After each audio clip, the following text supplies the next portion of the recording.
What's up, everybody? So, I wanted to talk to you today about reframing the concept of cold approaching to just socializing better, working on your social skills. I think a lot of guys kind of shoot themselves in the foot by thinking, oh, I have to start going to a cold approach a girl. One, the word approach is even kind of heavy because it's like this big thing. You're bringing a front, you're bringing a big case to this girl that she has to examine you and assess you and see if you're worthy. And then the cold part, it's like, okay, why can't it be warm? Why can't you be so smooth and so sharp and so confident that it's warm and it doesn't feel weird or creepy or any of that stuff? So, you know, there's a nuance to this. You don't just go out like approaching random girls at random times or every time you see a girl. This is a skill that you dial in and you become a little bit more skilled at it as you get more approaches under your belt and you become a more seasoned veteran at approaching. So you know when the right timing to do it. If she's in the middle of something, if she's talking to somebody, you're actually going to be very rude if you try to interrupt that. So timing is everything.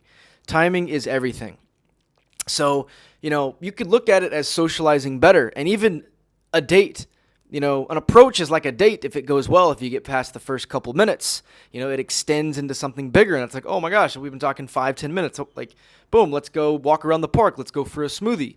Or even a date itself. Let's just hypothetically say you meet on an app or even you met some other way and then you get to the date, okay? And that date is actually an opportunity for you to get better at your approaching skills and socializing skills. You want to do all this to eventually maybe get into a relationship. So if you're going to relate to somebody, you are learning how to relate. And a lot of people in modern relationships or attempted relationships in the dating process, they cancel people so quick because they find one thing they don't like of their big list of criteria. And so yeah, a lot of people will go back to the searching phase instead of being in the relationship phase and the relating phase. Because how you relate to somebody when you find a trigger, something you don't like about them, one of their shadows, and how you're going to deal with it. Because it doesn't matter who you pick. If you commit to somebody and you're on the path of commitment, it's like, hey, I'm with you. I've chosen you, and we're going to do this. We are going to figure this out together. We're going to do life together. And what happens when the pipes burst at your house that you bought? What happens when there's a cockroach in the house and you need to kill it? Or there's a problem and one of you needs to take care of it? Or an insecurity comes up about something that was said, something that you did. Maybe she didn't like you flirting with that girl at the party or the gathering. Maybe you didn't like the fact that she's posting her bikini pics everywhere and, she's your girl. You don't want that, so you have to talk about those things, about certain things that they do. So this is part of it. However, on the front end, on the dating portion, which is what I specialize in for guys who are trying to get out there, trying to make something happen and get off the apps and really stand out from all the other noise in the world and all the other guys in her DMs, is approaching in real life and standing out from the guys who are just hiding behind a screen. So in real life, you can become not invisible, right? If you're just hiding behind a screen, and you can only do so much for that girl to see who you are through a screen and on a profile. So in real life, you can show her your swagger and your confidence and your smoothness because you've put in your 10,000 hours of approaching women in real life. Or just socializing more, going to more parties and gatherings to where it's comfortable to talk to women.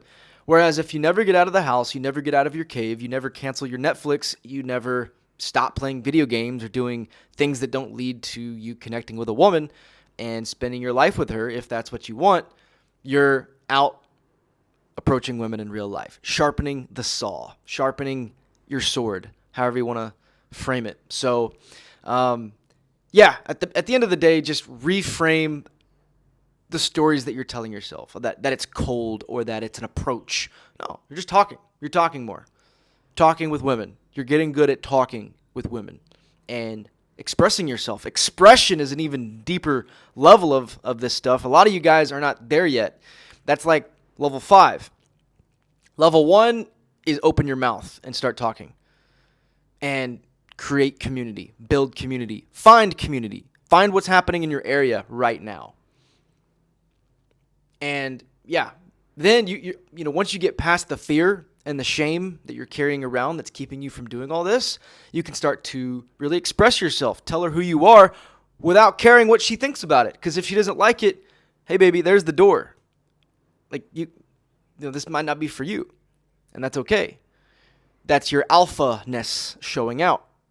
So yeah, and then you get into storytelling mode, which is an even deeper level of your expression. So anyway, just wanted to give my 2 cents on some of this. It doesn't have to be so hard. It doesn't have to be so scary. What's the worst that can happen? You have everything to gain and nothing to lose. So I hope this was helpful. Comment below of one thing you got out of this video. It would mean a lot to me. And tell me what you want when you want to hear more about in my upcoming videos. Thank you. Signing off from Bali. And also be looking out for my Confident Approaching workshop. You can see the link in this description. And if you register for that, I will go through step-by-step process on how to approach women in real life. Thank you.